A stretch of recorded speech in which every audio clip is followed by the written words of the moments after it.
أرسلناك إلا رحمة للعالمين۔ السلام علیکم ورحمۃ اللہ وبرکاتہ۔ امید ہے آپ سب لوگ خیریت سے ہوں گے۔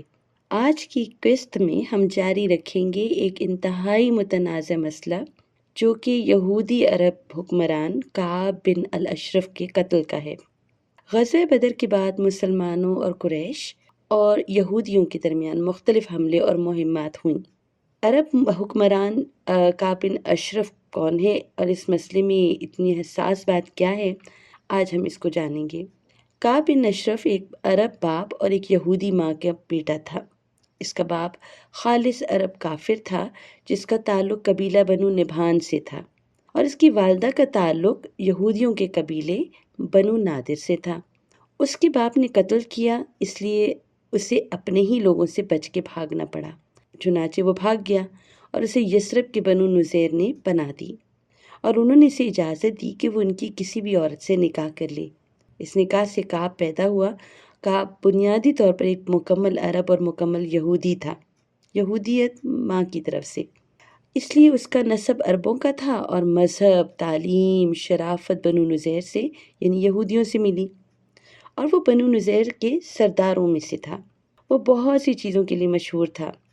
اس کے پاس ایک قلعہ تھا جس سے ظاہر ہوتا تھا کہ وہ کتنا امیر ہے۔ وہ یثرب کے خوبصورت ترین لوگوں میں تھا۔ وہ اپنی شاعری کے لیے بہت مشہور تھا۔ اسلام سے اس کی نفرت شروع ہی سے ثابت ہو چکی تھی۔ جب قبلہ تبدیل کیا گیا تو یہ کعب نہیں کہا کہ انہوں نے قبلہ کیوں بدلا۔ جب احکام زکوٰۃ نازل ہوئے تو کعب اپنے دوستوں کے پاس گیا جو انصار میں سے تھے، اور کہا کہ اپنا کوئی پیسہ مت دینا، کیونکہ مجھے خدشہ ہے کہ تم غریب ہو جاؤ گے، اور مت کرو جلدی اپنی دولت چھڑانے میں، کیونکہ تم نہیں جانتے کہ اس آدمی کا کیا بنے گا، یعنی رسول اللہ صلی اللہ علیہ وسلم کے بارے میں۔ بدر کی خبر سن کر کعب نے طنزیہ انداز میں کہا کہ اگر محمد صلی اللہ علیہ وسلم نے واقعتاً ان سب لوگوں کو قتل کیا ہے تو یہ سب سے معتبر عربوں میں سے ہیں، اس لیے ہمارے لیے بہتر ہے زمین کے باہر کی بجائے اندر رہیں، نعوذ باللہ، یعنی زندہ رہنے سے مردہ ہونا بہتر۔ اور واقعی کچھ ہی دیر میں ایسا ہوا۔ جب بدر کی کامیابی کعب کے سامنے ہوئی تو اس نے ابو سفیان کے ساتھ مل کر خفیہ مہم چلائی، اور بنو نذیر کے کچھ لوگ مکہ گئے اور ابو سفیان کے ساتھ رسول اللہ صلی اللہ علیہ وسلم کے خلاف اتحاد کیا اور یہودیوں سے معاہدہ کر لیا۔ اس نے رسول اللہ صلی اللہ علیہ وسلم اور مسلمانوں کے خلاف بہت سے اشعار لکھے، اور اس کا آخری حربہ مسلم خواتین کے بارے میں ایک مزاحیہ شاعری لکھنا تھا، جس میں اس نے خواتین کا نام لے کر ذکر کیا، اور وہ یہاں بہت حد سے گزر رہا تھا۔ یہ صورتحال اب رسول اللہ صلی اللہ علیہ وسلم اور مسلمانوں کے لیے ناقابل برداشت تھی، اس لیے آپ صلی اللہ علیہ وسلم نے اپنے صحابہ کرام سے پوچھا کہ کون اس معاملے کو سنبھالے گا اور کعب بن اشرف سے نپٹے گا۔ قبیلہ اوس کے ایک صحابی محمد ابن مسلمہ نے رضاکارانہ طور پر کعب کو قتل کرنے کا عہد کیا۔ ابن مسلمہ نے نبی کریم صلی اللہ علیہ وسلم سے اجازت مانگی کہ وہ کعب بن اشرف سے اکیلے میں بات کریں گے، اور نبی کریم صلی اللہ علیہ وسلم نے انہیں اجازت دے دی۔ پھر محمد ابن مسلمہ نے کعب سے اکیلے میں ملنے کی درخواست کی، اور وہ دونوں ایک کونے میں بات کرنے لگے۔ محمد بن مسلمہ نے کعب سے کہا، یہ آدمی یعنی رسول اللہ صلی اللہ علیہ وسلم ہمارے لیے بہت مشکلیں پیدا کر رہے ہیں، اور اب تمام عرب اس کے خلاف ہو چکے ہیں، اور ان سب کے بعد وہ ہم سے پیسے مانگ رہے ہیں، یعنی زکوٰۃ کی بات کے بارے میں کہہ رہے تھے، اور اس نے ہمیں سخت ترین مشکل میں ڈال دیا ہے۔ کعب نے یہ سنا تو اسے بہت خوشی اور کہنے لگا، اللہ کی قسم، یہ تو ابتدا ہے، وہ تمہیں اس سے بھی زیادہ مشکل ترین حالات میں ڈال دے گا۔ پھر وہ اس موضوع پر مزید بات کرنے لگے، اور ابن مسلمہ کہنے لگے، بہرحال اب ہم اس کے ماننے والوں میں سے ہیں، اور صورتحال بہتر ہونے تک اس سے پیچھے نہیں ہٹ سکتے۔ اس وقت تک تم مجھے کچھ پیسے ادھار دو تاکہ میں اس کو دے سکوں، یعنی کہ زکوٰۃ ادا کر سکوں۔ کعب بن اشرف، جس کے امیر ہونے کا ایک طریقہ لوگوں کو ادھار دینا تھا، اور سب اس بات کو جانتے تھے، اس کی نظر میں محمد ابن مسلمہ بھی اس کے پاس ادھار مانگنے ہی آئے تھے، اور یقیناً ہر قرض لینے والے کو کچھ رہن رکھنے کی پیشکش کرنی ہوتی ہے۔ لیکن محمد ابن مسلمہ نے کہا کہ میرے پاس تو دینے کے لیے کچھ نہیں ہے، اسی لیے میں تمہارے پاس آیا ہوں۔ اس پر کعب نے کہا، ٹھیک ہے، تم اپنی بیوی کو میرے گھر میں چھوڑ جاؤ۔ لیکن محمد ابن مسلمہ نے کہا کہ اللہ کی قسم، تم سب سے خوبصورت انسان ہو، اور تم کیسے امید کرتے ہو کہ میں تمہاری موجودگی میں کسی عورت پر اعتبار کر سکوں؟ کعب یہ سن کر بہت خوش ہوا، خوشی سے پھولا نہ سمایا، اور اس نے کہا ٹھیک ہے، پھر اپنے بیٹوں کو میرے پاس چھوڑ دو۔ اس نے کہا کہ میرے بیٹے؟ تاکہ پھر وہ باقی کی زندگی اپنے دوستوں سے تانے سنتے ہوئے بڑے ہوں کہ تم تو اپنے باپ کا رہن ہو جو اس نے دینا تھا، یہ تو ایک مستقل بے عزتی کی بات ہے، میں تمہیں اپنے بیٹے نہیں دے سکتا۔ کعب نے کہا پھر کیا کرو گے اور کیا دو گے؟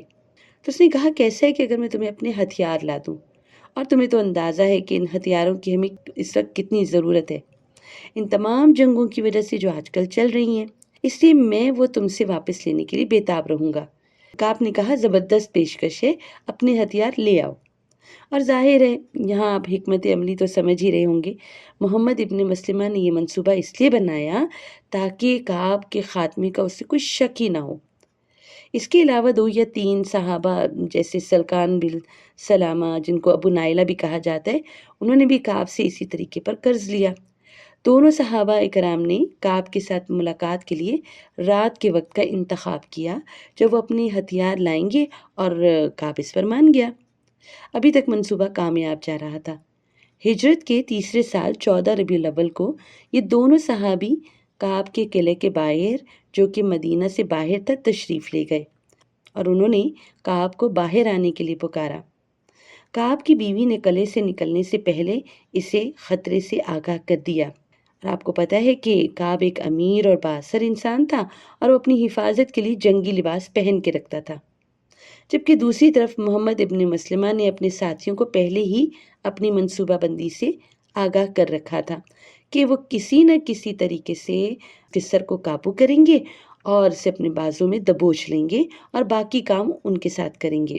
جب وہ قلعے کے باہر ملے تو وہ خوبصورت رات تھی، وہ باتیں کرنے لگے اور گپ شپ لگانے لگے جیسے کہ وہ اسلام سے پہلے کے زمانے میں کیا کرتے تھے۔ ابو نائلہ نے اپنے رضائی بھائی کعب سے کہا مجھے آپ سے آنے والی خوشبو بہت اچھی لگ رہی ہے۔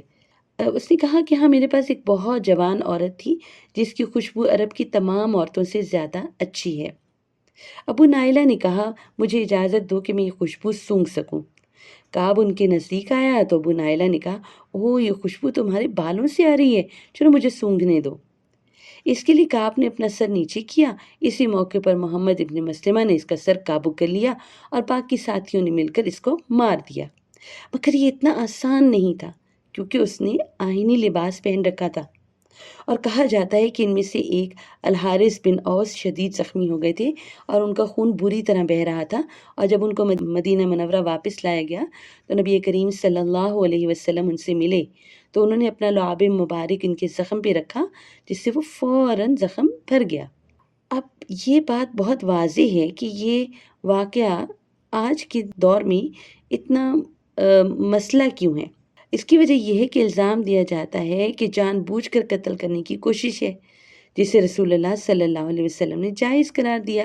حالانکہ یہ ایک مستند واقعہ ہے اور اس کی جو احادیث میں بھی ملتا ہے اور صحیح بخاری اور صحیح مسلم میں موجود ہے۔ اس قتل کی بہت سی وجوہات تھیں۔ اس کی وجہ یہ نہیں تھی کہ اس نے اسلام قبول نہیں کیا تھا یا اس نے نبی کریم صلی اللہ علیہ وسلم کا ذاتی طور پر مذاق اڑایا تھا، بلکہ اس کی بنیادی وجہ یہ تھی کہ اس کا ابو سفیان کے ساتھ ایک معاہدہ ہو گیا تھا جو کہ غداری تھی، کیونکہ ان یہودیوں نے پہلے رسول اللہ صلی اللہ علیہ وسلم سے وعدہ کیا تھا کہ ہم آپ کے ساتھ ہمیشہ ساتھ دیں گے، اور آپ کا جب بھی کوئی اٹیک کرے گا اور جزیہ دیں گے۔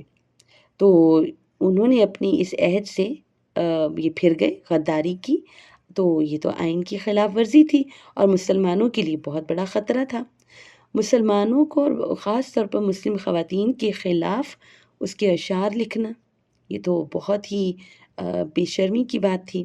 نبی کریم صلی اللہ علیہ وسلم پر قاتلانہ حملہ کرنا یہ سب سے بڑی بری بات تھی، یہاں پر تمام باؤنڈریز کراس ہو چکی تھیں۔ نیکسٹ قسط بھی انشاءاللہ ہم اس سلسلے کو جاری رکھیں گے۔